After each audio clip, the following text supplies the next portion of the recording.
What is really going on here? You're never going to find out from the media.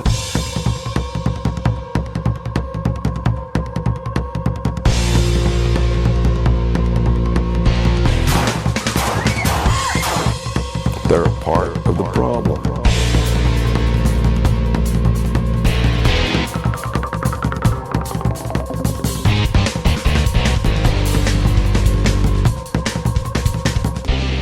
Fix the Media, an independent media solidarity production, with your host, Peter Klein.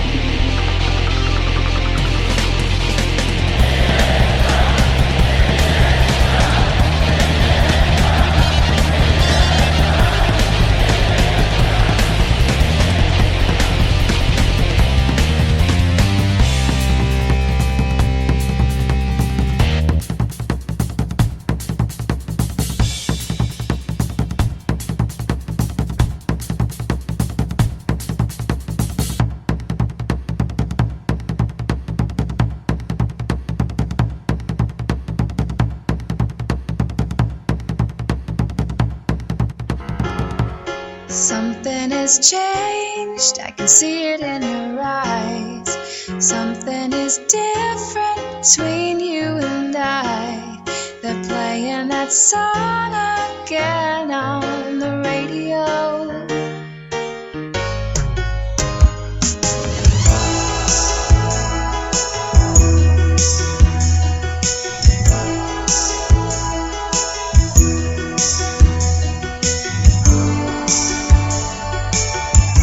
Bum rush the show. You gotta go with what you know. That song pretty much sums up my mood, actually, now. If you could call it sad, I guess. But it's also just ultimately incredibly beautiful. Welcome to Fix the Media. My name is Peter Klein. This is a unique show. It is one in which we are covering the details and going over the progress of the overall project to fix the media. And it may seem like that's not such a complex thing, but it is. So I don't happen to have the elevator pitch right in front of me. Either way you look at it, it takes a little finesse to explain because people are so afraid. And that little piece of music right there was media as well, you know?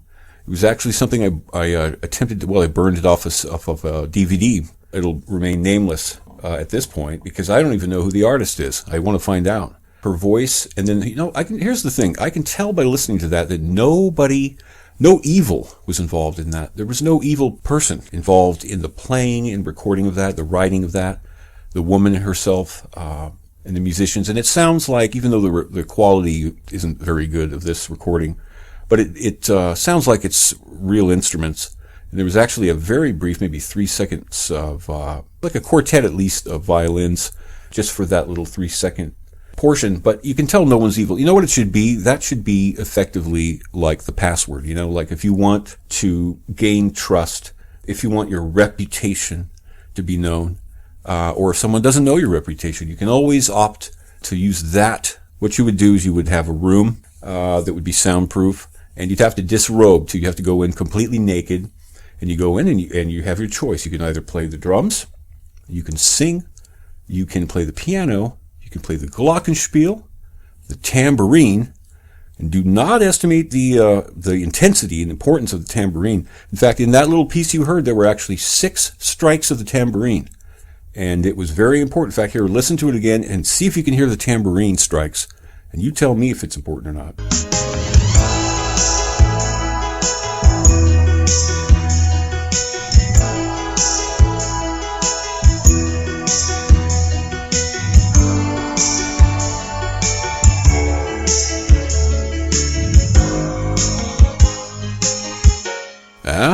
Could you hear it? Yeah, it's on the alternating beats. And it's very hard actually for, when I try to play along in my head with it, it would be very difficult for me to have the restraint to resist striking that tambourine on every beat. And yet there it is. So that's the genius behind music, I guess. But, and back to the reason why it's so much a reflection of what's going on with me right now. Well, it's just things are in life, you don't expect to be sometimes where you're at. And I'm having all these ideas and stuff in my head, and it has a lot to do with this reflection on If you don't know this yet, you should look at the last video I put out on this very channel. You'll see is Spiders and Owls Part 2, which was a very tough thing to get to because over time, I could only devote so much time. And then when I dug into it, it was a real bitter experience because it was so much to go through. And so much of it was negative, but not negative in that it was all of the information was great. It was so neat and it's so good to get the truth. But you know what? The truth sometimes hurts. And the truth is sometimes there are what they call hard truths, right? I'm not sure if it's a good term or not, but you've heard that, and that happens. Hard truths you come across them at times. And I was coming across a lot of hard truths because what I learned is that in the past, things were better than they are now. And I mean going way back. And then they began to slide and things were, worse over time, less and less the wondrous place that the world used to be, and it turned into what we have now, which is, and then you add a lot of these kind of, energies that are kind of causing a cross phase. There's interference from all of this energy coming, basically bombarding us at all times, coming from every direction, and there doesn't seem to be a lot of cohesion. So we're all kind of fragmented people, and fragmented in many ways, more than we even understand. But as I looked at all this stuff, I realized how little we have and what little there is left. And, I'm bordering on saying we are a failed experiment. And I hate to be that way. And, some people think that the gods or God abandoned us. Some people believe that God took a split and said, hey, why don't you take over? See what you can do. I couldn't make it work with my positive love, the good guy plan. So the bad guy plan was maybe given a chance, and it's just been rolling out. Time is relative. So maybe the past 3,000, 4,000, 5,000 years or more has been in the hands of the bad guys. And if that's true, boy, what do you think? If you learned that today, would you say that's a positive or a negative? But at least, it's knowing, it's the knowledge. And then knowledge, the meaning of the word knowledge. Back in the day, knowledge was what you obtained or acquired in the way of information and understanding from your mother or your father or nature. Nothing else counted as knowledge. All of that was something else. Isn't that odd? So when I think about it, my dad taught me how to tie my shoes wrong, which I still do it that way to this day. It's not an easy habit to kick. I have a task on my to-do list over there. It says, relearn how to tie shoes. I want to look at the knot. I know there's videos online. There's a guy that does it in 2 seconds, I think, or less. I think he may do it in 1 second. He's an amazing shoe tying man. Anyway, so what we're going to do today, though, is we're going to review, first we were going to have Professor Doom, but we had a scheduling conflict. So, and it's, in a way, it's fine because this week was the week. I just squeaked out, last night or early this morning. I was able to put out that video, Spiders and Owls, Part 2, and I think you'll like it. It's a little esoteric. This one's like almost an hour. The other one was probably 20 minutes or so. So this one is it's almost 3 times the length of the first one, so it's got a lot more content. And it's got a lot more stuff that's kind of spread out, and it's not necessarily all connected. It's somewhat disjointed. But it was one of these opportunities where I could start putting information out that I didn't understand myself and just seed that, hoping that something will come back or I'll have some. And I've already had this happen. There were some comments already left. Some of the stuff I put out, I knew about, but I couldn't understand what, the entire scope of it. Like, for instance, what I provided as information on Russia and its existence possibly formerly as Tartaria, and how Tartaria, or certainly the city of Saint Petersburg itself, had been mysteriously buried under 5 to 10 feet of ground level. I mean, the ground level rose by 5 to 10 feet. It appears. And somebody chimed in, it appeared to know what they were talking about. They said, oh yeah, Russia is completely rife with these examples of ground level rising. And so it was kind of like, what causes that? And how could it have occurred in so many places across the entire country? The size of Russia, it's amazing. So I got some of that back from it. So it's great. Already, positive. Well, of course, now I haven't checked to see today. It's been, half a day here that I haven't even looked. So I would imagine there's going to be some people chiming in with some funny stuff. But probably some great stuff too. So we'll have to see. So thank you for joining in, and we're going to give you a preview. Well, we're going to spend the bulk of the show playing segments from this video. Now, you can do what you want. I would suggest you listen to this, and then at some point in time, when you've got the time, go ahead and put this sucker on and watch and listen. You have to watch too, I think. It's not something you can just do without watching, because a lot of it is, heck, there are a few little, I do like a maybe 20-second heart attack phase where, and it's relating to something I don't even know what it is I'm showing you. So obviously you're going to need to at least see it if you're ever going to have a hope, so you can tell me. So we'll go ahead and get to that right now, and then I'll be back periodically to provide some context and to make sure that you can take a bathroom break or whatever. So enjoy. If you're still watching, you might be seeking answers to important questions. What is God? What happens after death? What is my purpose? Where can these answers be found? The carnival barkers in the media say modern science is the key to unlocking life's great mysteries. In truth, our society is farther from the answers than ever before. There seems to be a force actively misdirecting us from the truth. It's unnatural. It's the American way, but it doesn't have to be your way. It seems the truth is an old wives' tale, literally. We're going to have to look in all the places the establishment tells us not to, in outdated literature, mythology, our common sense. While on the topic of the Jewish people, Jewish traditions include that Abraham acquired a portion of his mystic knowledge from Hermes Trismegistus. Hermes is said to have lived for 300 years. After his death, Egyptians named him Thoth and made him one of their gods. Hermes is said to have discovered alchemy. But what is alchemy? This little-known fact is highly significant. What is defined as alchemy during and after the 19th century is unrelated to pre-19th century alchemy. They are two different subjects. To answer the question, what is alchemy, let's examine the findings in the book Alchemy Deciphered, Statistically Significant Evidence Identifying a Unified Procedure and Philosophy of Alchemy. All of the sources analyzed in the book were pre-19th century tracts or manuscripts.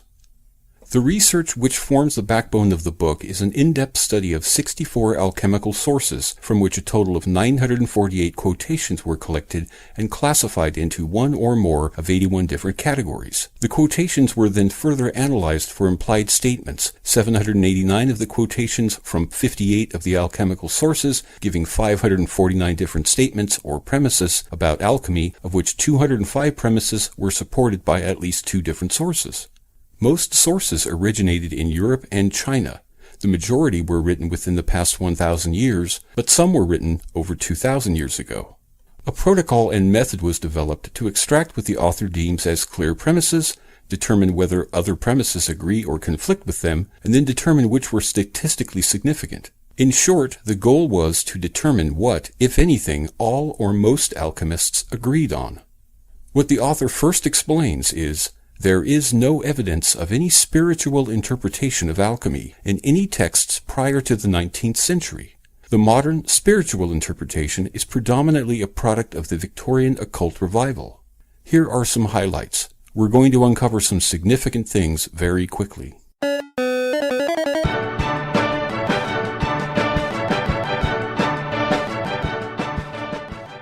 All right, this is Peter, live back in the studio, live with you, telling you a little more, giving you some context. I just want to add some things here, because now we're going into a brief segment in this documentary production or video report. It's about 54 minutes in length in total, and parts of it, not too much, but maybe a good fifth of it or something, is going to be visual stuff, or have too much visual to really convey, to be good for radio or podcast, just audio only.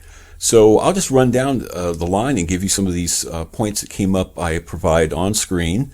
There are, I think, 12 points, and I'll just start with number 1. And these, again, are the points that are, I listed these based on my interest. They're not in any order, and they're not anywhere near the totals. 12 is all I selected from a selection of whatever it was, 200, 300, whatever. I can't recall off the top of my head, but these are all points, let's say statements that were made by alchemists in their tracts or in their books, in their tomes, that, and again, across many, literally 1,000 years ago, some of them even over 2,000 years ago. And these are supported by other statements made by other alchemists. So we have some consistency here. And in every case here, there was no contradicting sources. Now, there were some that in this book in which there were contradictions, but it was shown whether it was statistically significant or not. So in this case, all of them are stated, and there were a number of them. Some of them have as many as 12 or even 32, I believe, supporting sources who all agreed to this one point. And so we'll start with the first one, which is alchemy is a physical science. Now, if you think about that, that's a major statement to make, because that's a big controversy. It's supposed to be a spiritual or esoteric thing. If you look at the past 100 years and what's been said about it in that, and even supposed alchemists have said that. Number 2, alchemy is about making the philosopher's stone. This is saying point blank, alchemy is, not alchemy includes or alchemy relates to, but alchemy is about making the philosopher's stone. I mean, that's pretty much in your face. It's hard to refute that. And again, now number 3, the stone comes in white and red. That's interesting. So again, the philosopher's stone comes in white and red. Number 3, the alchemists spoke in metaphors. That was 4, actually. Number 5, only one vessel is required. Now, I'm going to stop for a second. I got to go back for a quick moment. The statement I just skipped over here about the alchemists speaking in metaphors, that is hugely important. They spoke in metaphors, but why? Well, that's up to interpretation. This one here, in fact, is 32 supporting sources. But here's the deal. Alchemists spoke in metaphors, from what I gather, because their concern was that throughout history, alchemists have run into a lot of problems. On the one hand, they were seen as possessing some kind of magical qualities or magical information. They were definitely frowned on by religious organizations and governments, and especially because there was an apparent ability to magically make gold from thin air. And that's only partly true, but it is true to the extent that the philosopher's stone can transmute metal to any metal to gold, because alchemists understood, as they have stated, that gold, all metal will eventually, over however long a period of time, a vast period of time, will always turn into eventually gold. Gold apparently is like the evolutionary end game of metal. I found that very interesting. So they speak in metaphors to protect themselves and to isolate them from those who might just be essentially kind of half-heartedly seeking to either gain wealth or power. And this is the thing that they learn to do. So one book will make reference to one particular element or aspect of the process in reverse, or it will use something metaphorically. And then in another book, they won't. So the alchemists relied on other alchemists to be able to provide, if you look at, let's say, 5 or 10 different alchemists' books on alchemy, you can piece it together if you have the time and the wherewithal to do that. So that was the whole point of that. And it's a little tough. That's probably what led to these people thinking, oh, I know what you're saying.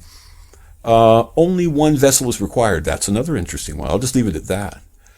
The ingredient is known to all people. There's another one. That's number 6. Number 7, the ingredient is looked down on. Okay? And number 8, the water must come from the body. That one's kind of an abstract one, but I think you may be able to pick up on why that was significant later. And this is 9, the stone is a universal medicine. That's another major factor. Okay, so that was the end of, that actually is, I'm cutting it off at that point. Because that was all of the points that I picked up. I thought there were more. There are more, of course, but I didn't have so much time in here. And really, we get to the bottom of it with just this information. So now let's continue. To help you further understand alchemy, I'll add a few detailed points that I found in some of the reputable text being analyzed. Regarding the ingredient being known to all people and looked down on, it was written that most households discard the ingredient every day. This assertion is my favorite. When I found it, I already suspected what the ingredient was. It was written that this single ingredient was within everyone's reach. The author never makes a conclusion, but there are many other statements which strongly support my theory, which I will share with you now. True alchemy is the process of making the philosopher's stone, which is a solid, crystalline substance of reddish hue. A single ingredient is required, which is first divided in two, a liquid and a solid. And that single ingredient is... And Peter, back in the studio again with you. I would say here it's really nothing more than I display on screen the word. Are you ready for this? And I felt, I kind of felt, I could be a jerk, and I could have been a jerk and said, no way. I'll tell them go watch my documentary production, and then they can learn, right? I'll do like the alchemists do. I'll tell you it's a gypsum, it's or something, but no, it's urine. Did you figure it out? Yeah, I know what? It's not. And I'll tell you, I'll provide some context I didn't provide here. When I talked to a couple people who were either physicians or people involved in biochemistry or who had experience with medical related fields, and they all said, oh, that doesn't surprise me at all. Because one thing to consider is that there is a synthetic urine product. It's a medicine called urea, I believe it's called. And it is one of the more widely, it's used in a number of things, and it's very useful. And apparently, though, as a synthetic, it still does not contain some of the compounds that are only produced by the human body. And, but you got to look into this and see what this is all about. Like I say, this is urine becoming a crystal, and it's that's something you could actually. It's not as hard as a normal crystal. It's something you can actually break apart very easily. So this is my impression. I've never seen it. This is the impression I have. These are all theories here, people. So we'll get back to it now. It seems obvious that the deeper truths we journey to find are hidden well. Were they not, they would be common knowledge. Were they deliberately hidden, or were they buried among false beliefs and other misunderstandings?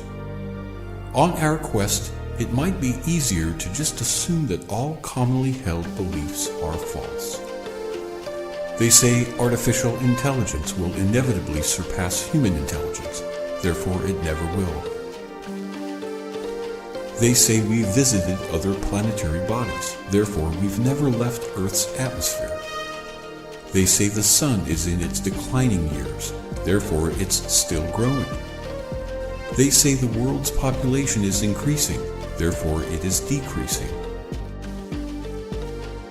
They say America is the greatest nation, therefore it is the worst nation. They say death is a part of life, therefore we are immortal. The world today is filled with wondrous technologies and conveniences, but some have stupefied and enslaved us.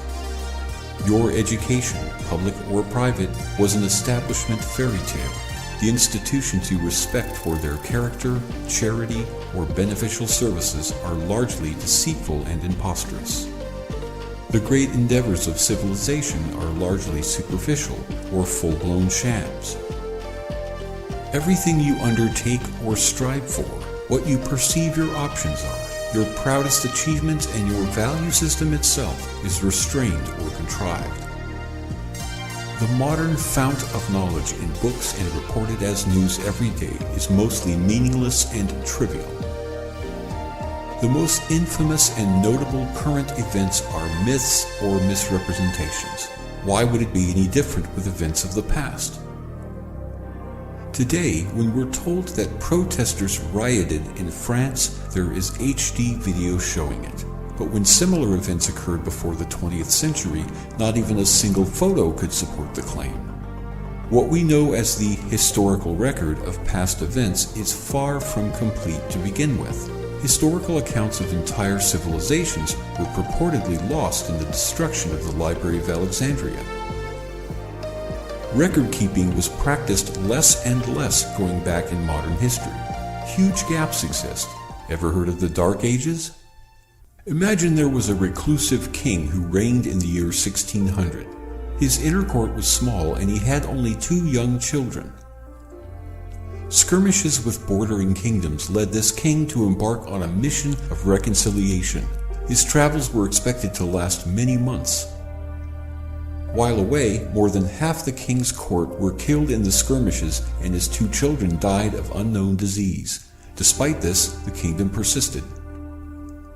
A full 6 months later, the king returns and faces news of death within the court and of his children. But the news is far worse for the kingdom. You see, the king that returned was not the same king that had earlier left. The true king had been murdered soon into his voyage. His aides were spies and provided an enemy kingdom enough information that a look-alike imposter was able to pull it off. Sound far-fetched? Remember, this was before photographs, driver's licenses, or fingerprint analysis. And who would dare question the king?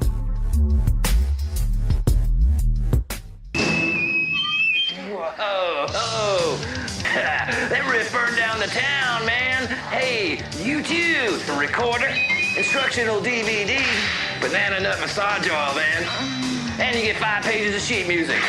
Play all your favorite soft rock hits. Get you some tonight. Step 2. Put the recorder to your lips, man. Relax, guy. Those are just wires. Let them do their thing, man. They're not hassling you, right? This is America, home of the eagle.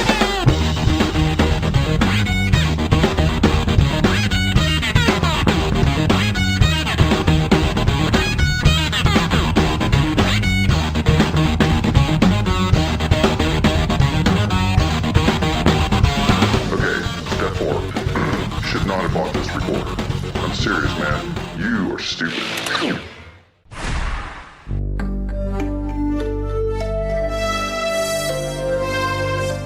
My sentiments exactly, Recorder Wizard. And the reason why we took a buckethead break just now is that we had to. There was no other option. On Londoners' doorsteps, under their doorsteps in fact, have been discovered the ruins of a Roman temple where 2,000 years ago the conquerors of Britain came to worship their god Mithras. A marble bust of the god, unearthed and taken to the British Museum, is comparatively unharmed after 20 centuries. The most remarkable archaeological discovery ever made in this country, the Temple of Mithras is the only Roman building in London of which we have a complete plan. The god itself was found inside the temple, under the basement of a building not 200 yards from the mansion house.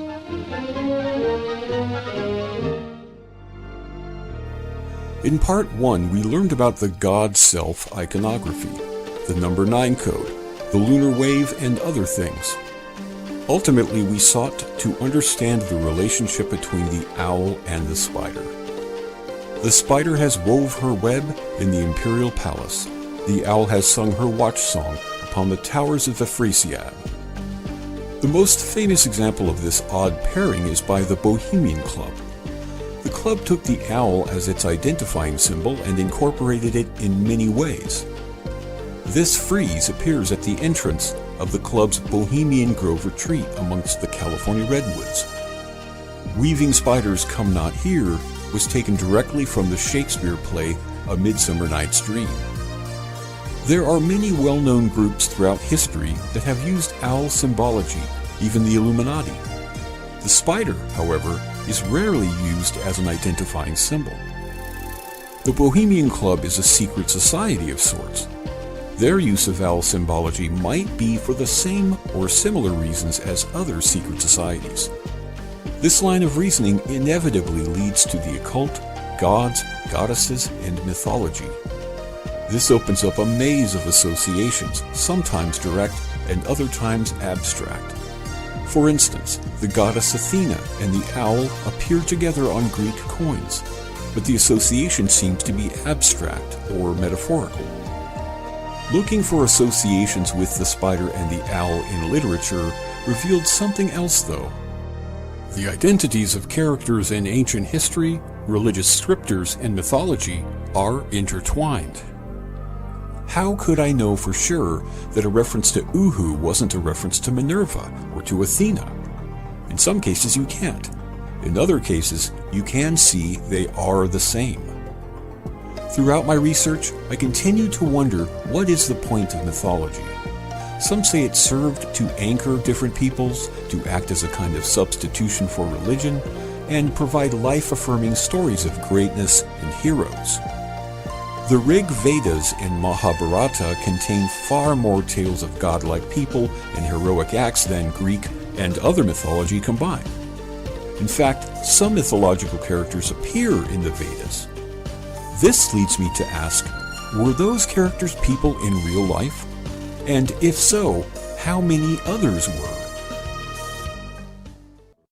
All right, we are chugging along, but we need to take a quick break, and this one will be quick because we're down to just one 30-second spot with our new sponsor, Jim and Derek, the lovely Jim and Derek, and their Turbo Fuel Maximum Energy Drink, which is absolutely fantastic. And in this little spot, to tell you all about how it works. It works in two ways. One, two, count them, two ways. So anyway, stay with us. We'll be right back.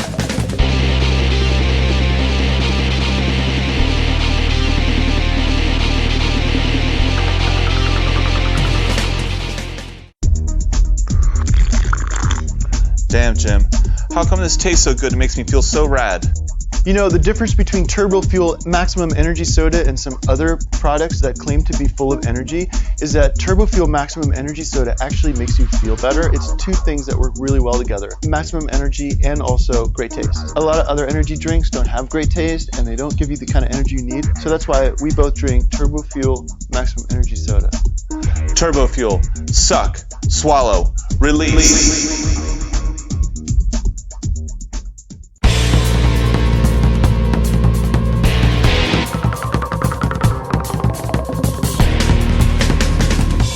Oh my lord. Hold on. Woo! I'm just having myself one of those turbo fuels right now, and I'm telling you. Ho! Ya wah! It has kind of a twist on it, you know? It's not just soda, it's like a drug or something. I don't know. But you should probably check it out. It's pretty cool. It's Jim and Derek Turbo Fuel Maximum Energy Soda. It tastes great. Tastes great, and it's like gives you energy, makes you feel good. It's a drug, I think. It's making me high as hell.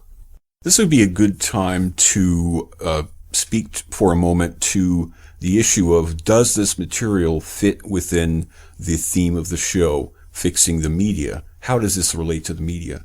Well, actually, if you go back a few shows, I can't recall which, how many weeks back it was, but we did go over a little of this and discussed how the media is one of the main perpetrators of one of the most massive hoaxes, if you want to call it that, or deceptions ever that I'm aware of, and going back in recorded history probably, and that is the, forging of history itself, or falsifying history, or concealing elements of our history. And, you know, you have to know, I can only assume, that some of these media people, some of the best that have, existed in the past, over the past number of decades, these people are, sure, some of them, to know some of these details. And whether they have a vested interest in maintaining that secrecy or not, I don't know. It might be something they simply cannot tell the world, some of these things, because it would lead to either, hell, it could lead to their death for all I know. I have no idea. Or it might just be that they are a little too shy to put their neck out there, right, for fear that it might be on a chopping block. So anyway, what we're talking about here, no matter what it is with regards to an alternate version of history, that's always going to relate back to the media, because they are really the tip of the spear in promoting these false narratives, these false histories. And, you got to figure this is also kind of permeates all of the other media products. So even the fictional programs in which they supposedly are stereotypically depicting some such thing like World War II or whatever it might be, their lies about the past, their lies about history are greatly influencing those products as well, which just perpetuates this. It's just an endless cycle. So that's why. Now, what we talked about here just a moment ago, and I'll go over this real quick, just so you know the names again. We're talking about all of these figures in history are all the same person. Now, I don't know this to be a fact. I'm saying this is my, and let's pick this up from a lot of other researchers, including primarily Professor Doom. He really tipped me off to this, and I was aware there was a teeny bit of this. I had a rough idea. But I'll tell you, boy, this is not, it's not so straightforward, the way people, and I don't understand how people haven't figured this out. But it just seems like it makes all kinds of sense. In some cases, it's an absolute, we're dead on. There's no doubt. But others seem also very obvious, yet it's still not a certainty. So we're talking about these folks: Enoch, Jupiter, Zeus, Osiris, Baal, Marduk, Abraxas, Al-Qadir, Metatron, and others, but I'm going to leave it there because that's the ones that I think I'm fairly sure about now. And then we get into other things. And if I were to go down the line, we have associations here as well. I don't discuss this, like Cain relating to Saturn, relating to Kronos, relating to Ra, relating to El, relating to Helios, and then relating to the Freemasons as well. And, so there's these associations, and we can dig back further and we arrive at either Draco or Orion. I'm not sure how much deeper we can get, or how much more primarily divided we can divide these different characters throughout time. So let's go ahead and return to my part 2 of Spiders and Owls, which was originally subtitled "Scared to Learn the Truth." This is just Spiders and Owls Part 2. It's kind of a hipper, shorter title. So here we go. The aforementioned characters from Enoch to Abraxas may, in fact, be one character, despite some being described very differently. Look into it for yourself if you're interested or have other ideas. This presentation won't be explaining the path to take to understand this complex topic. Instead, we'll push on and see if this understanding helps us with our primary mystery. After all, the goal we set out to achieve was to learn about the relationship between the spider and the owl. Has it struck you yet that the spider-owl question might not be so significant after all? My research always seeks to divide information into either truth or fallacy, friend or foe, but sometimes this requires peeling back many layers. Oftentimes, a symbol of truth or something positive is adopted by deceivers, so it's best to trace it back to its origin. The most prominent references to the spiders and owls relationship are the secret societies, most notably the Bohemian Club and Schlorafia. But we should remember one reference was a quote originating with Shakespeare. Another approach to understanding what these symbols mean or refer to is to consider the context of their use. Whether Athena, Minerva, or the secret societies, the owl is considered a symbol of wisdom and a positive association. But the owl jumps the rails in recent years, thanks partly to Alex Jones and a common misunderstanding. The giant stone owl used in the cremation of care ceremony at Bohemian Grove came to be known as a depiction of the ancient Judaic god Moloch. While this is a slim possibility, it's far more likely the owl represents Minerva. One clue that supports this is something shared by both the Bohemian Club and Schlorafia. Both have ceremonies or publications in which they instruct members to either cast aside dull care or forget all foolish things of everyday life. When meeting, Schlorafia members become under the rule of the great horned owl Minerva. It's unlikely, then, that the owl ruling over both societies is unrelated. The spider, on the other hand, is not so revered and rarely a chosen association. We may even be influenced by genetic memory to fear them. However, some cultures have associated the spider with creation, weaving things into existence. Some consider them weavers of illusions. So there's one part of the answer I think we can put a pin in. The owl is the symbol being identified with, and that owl is Minerva. And that leads us quickly to one legend about Minerva being challenged by someone with an interesting name given our question, Arachne. Arachne challenged Minerva to a weaving contest, but lost to Minerva. If the name itself didn't apply the association, this will. As punishment for losing the weaving contest, Arachne was turned into a spider. Arachne may not have literally been turned into a spider, but is it possible that a famous capital city in one of the largest countries was built over a former city that was destroyed and erased from history? What if it was actually the entire country, its people and its culture, that was erased from history?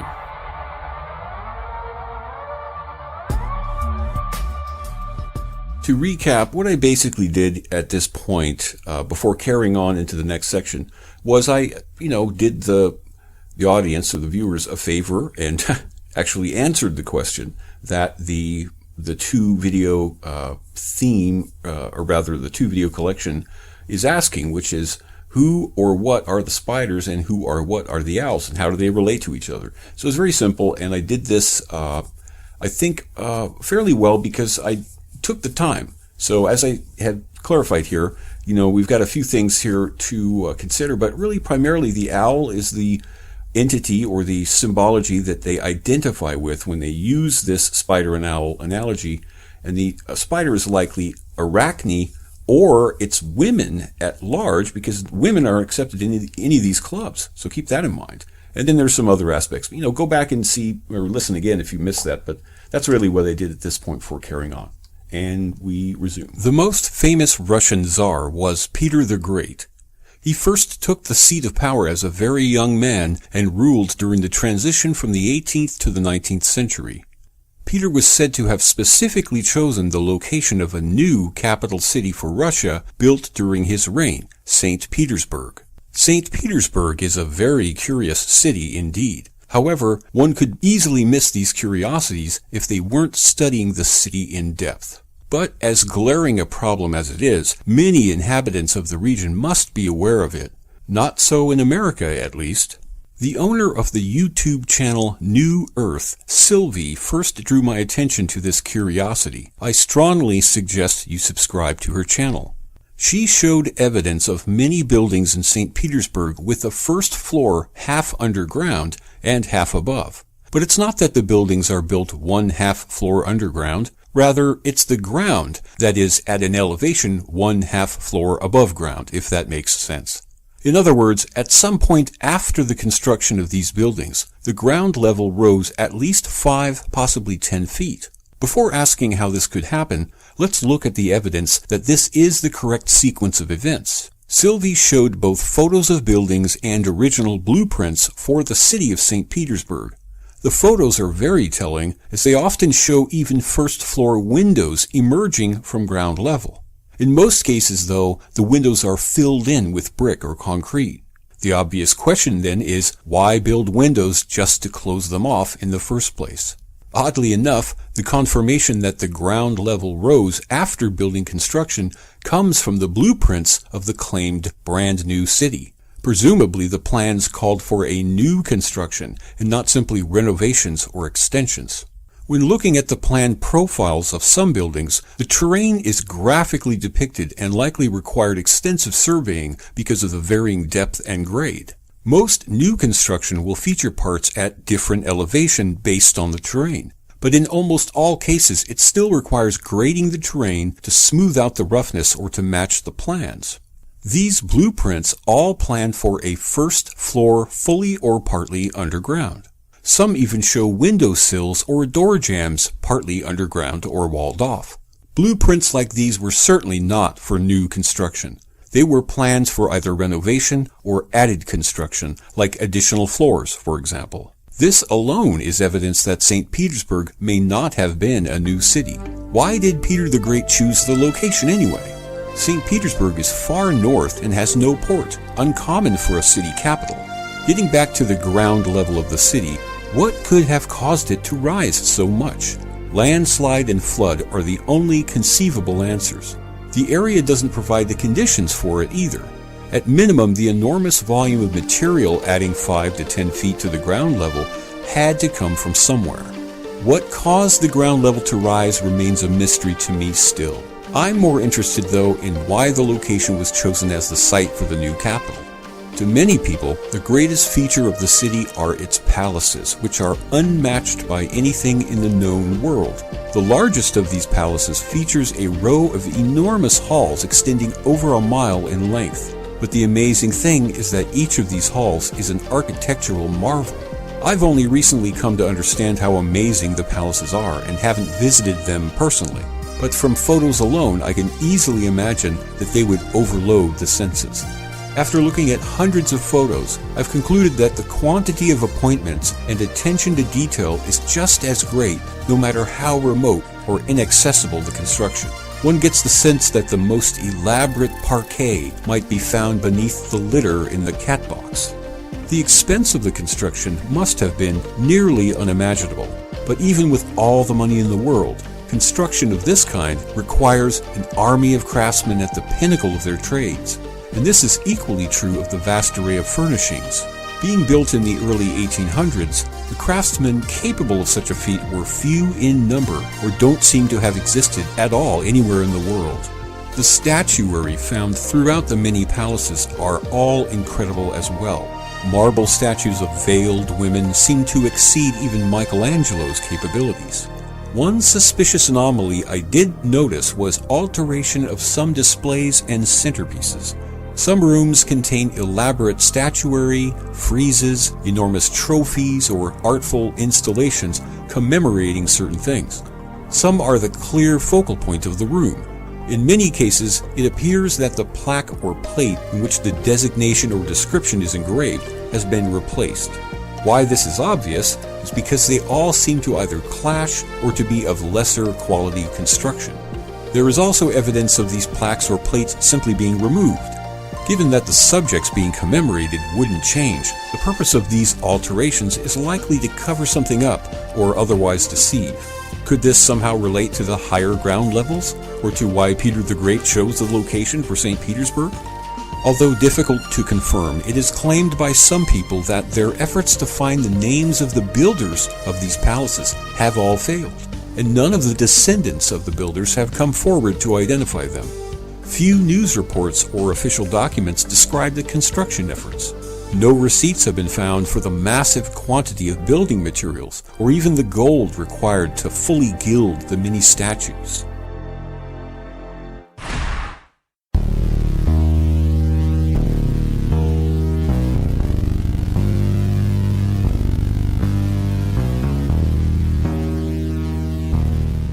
The classical portrait artist and researcher Miles W. Mathis once joked that he now only does his research using Wikipedia. By simply viewing everything published as false and paying close attention to what isn't published, one can get to the truth. Just as in the analogy presented earlier of the king replaced by an imposter, Peter the Great also went on a lengthy tour. Wikipedia has a full accounting of his trip, where he went, with whom he visited, and what he had for lunch. Even the most seasoned researcher or historian would likely view the voluminous information to surely be an accurate historical account. At what point does the level of detail begin to indicate a fictional narrative? Mathis noticed that Wyatt Earp of Tombstone and the Shootout at the OK Corral fame has a longer Wikipedia entry than Leonardo da Vinci or Isaac Newton. Leonardo's page has 21 footnotes. Newton's has 157. Earp's page has 287. It's hard for a rational person to deny order exists in our world. But does that order require every person to be truthful and everything reported by the press to be true? What if you invested the time required to fully understand the historical record of the past 200 years? By studying history, culture, psychology, and the media comparatively, what do you think the record would show? If one was scared to learn the truth about the spiders and owls, would they be more or less scared to understand history for what it is? Which is scarier, the real history of the past 200 years or the historical account? Wyatt Earp was mentioned for a reason. He's a well-known historical figure, but relatively insignificant. Were he and related events fictional, it wouldn't be of much consequence. So let's dip our toe into the hot tub of history to see if it turns to stone. Here's a photo of Earp and crew. He's in the front row, second from the left. Fair enough. Now, here's a second photo of Earp. Look familiar? In this version, we've gained another person, and the drab background is now some backdrop painting with a pillar. That's enough of that. Just consider this. In 2013, the school where the Sandy Hook massacre purportedly took place and the shooter's home were obliterated. In 1882, the OK Corral and everything in the vicinity was burned to the ground. Wyatt Earp, the OK Corral, the shootout, and everything related were either made up or a cover for something else. Much of history is propaganda. How much, though? Staying in the realm of insignificant historical figures, take a look at Wild Bill Hickok. Why does he look like Harry Houdini with a mustache and long hair? Was Bill a Wild West showman on the weekend and a rabbi during the work week? He seems to be a real person, but what is a real person? Just to drive the point home, take a look at tough guy Jesse James in an earlier photo. Well, it's obviously a photo construction and was deliberately roughed up to look older and more authentic. The head is positioned too far to the left of the neck. But most interesting is that the face is that of a woman. The question of who are the spiders and owls has, as happens so often, led to many other questions. It's likely a question that's more intriguing because it involves two elements: polarity, good versus evil, friend versus foe, Republican or Democrat, life or death, heaven or hell. Based on what I've found and observed in my research of the past years since Part 1, I'm fairly sure of what the spiders and owls represent. What I've concluded only relates to the context of how these two symbols have been used in recent history. What they represent in ancient history may be something else entirely. Both the Bohemian Club and Schlaraffia use the owl to represent themselves as groups. However, as the owl is a symbol of wisdom, vision, and watchfulness, it should be viewed as declaring these groups to possess those qualities as well. Finally, for a few reasons, use of the owl symbol should be viewed as a representation of Minerva. The weaving spiders, as used in the modern context and by these secret societies, represents a few things. Primarily, it represents women. Neither clubs mentioned except women members, and women are commonly described as weavers of various things, nests, scandals, and even the very fabric of existence. It's very important to understand the spider's lesser status as well in this context. Lastly, as the owl is also intended to represent Minerva, the spiders should be viewed as a reference to Arachne. Not a very punchy punchline, eh? But hold on, I'm afraid there may be a punch in our future after all. But in order to fill in further blanks, we should return to Saint Petersburg. When celebrities die, they later appear in television commercials dancing with vacuum cleaners or as tiny toilet bowl scrubbers. History has a very similar way of dealing with undesirable peoples. At what time did the term mongrel become derogatory? I personally hesitate to use the term and think it has negative connotations like gypsy or even pinhead, but I have no idea why. You may have heard of the roving mongrel hordes, but who are they? Roving would imply they are a nomadic people. History tells us that almost everyone on the American continent before settlement by Europeans was nomadic. How much of that description is propaganda, I can't say. I'm surprised that the Palestinian people haven't been described as nomadic. The very reason for the purported lengthy travels of Peter the Great was to drum up support from friendly nations for war against the Turks and the mongrel hordes. We've already seen the city of Saint Petersburg to have a possible hidden history. Whatever happened there may have happened on a bigger scale, and what some maps show might indicate that.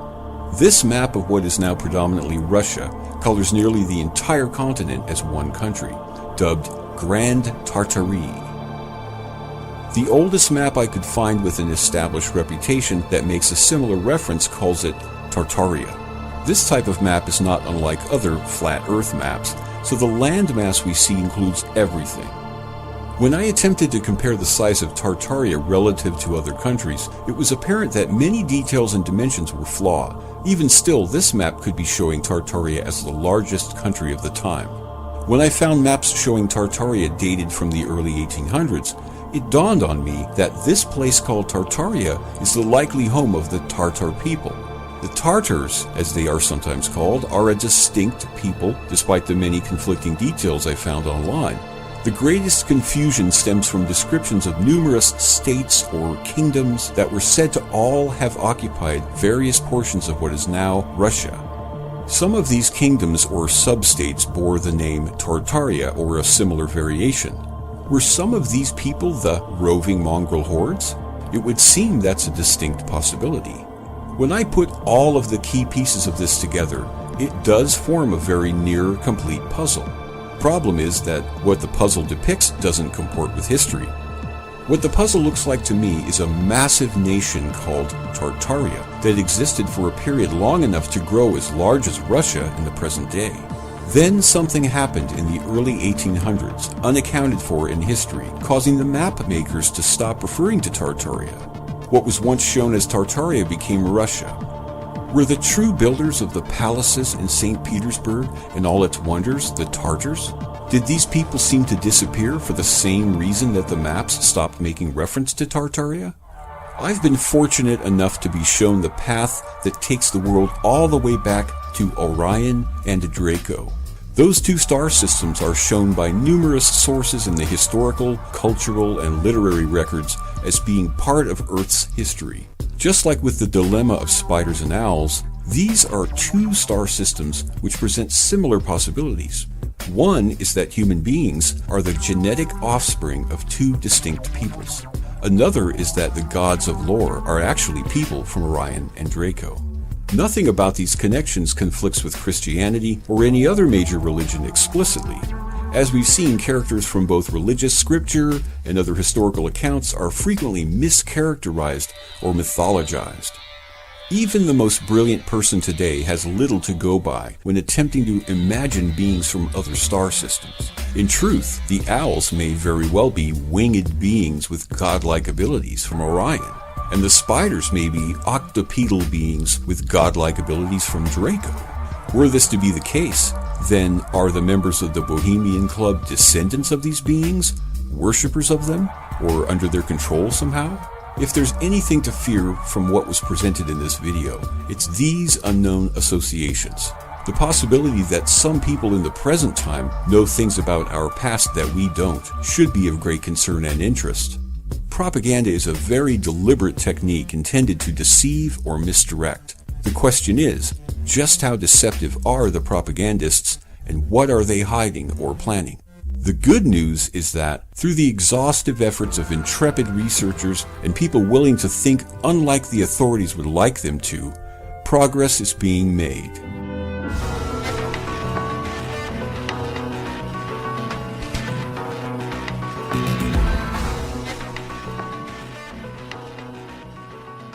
And there you have it.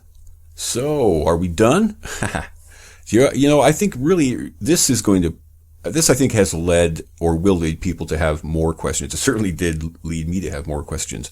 And I actually presented more information, I think, than I presented solutions or answers or clarifications. The information I'm referring to is just, let's say, a theory I have, but I'm not sure even what the theory is. It's just that there's something there, so I'm just putting everything out on the table and saying, what do you make of this? There's stuff in here that, like I say, it was visual more or less, so I didn't include it here in this, overview or preview because it's just an audio-only format. But anyway, don't worry. Next week, I'm hoping to have Professor Doom, and he's going to talk some of this stuff here, but also he's going to talk media as well. I want to ask him personally, what does he think that the media, what's the big issue? Is the media a big issue to him or not? As a member of IMS in good standing, I'm sure I have an idea of his opinion, but it's evolved over time, and he and I don't get as much interaction as some other IMS members. So I'd be curious to hear what he has to say. So I want to thank Ed Opperman at the Awake Radio Network, Ryan at FPRN, and the folks like Joe over at the On Air Radio Network. And we will be back next week in our firm and new time slot at 8 on Saturday. So have a good one and goodbye. And I think I really like you guys. Thanks. Appreciate it. Bye.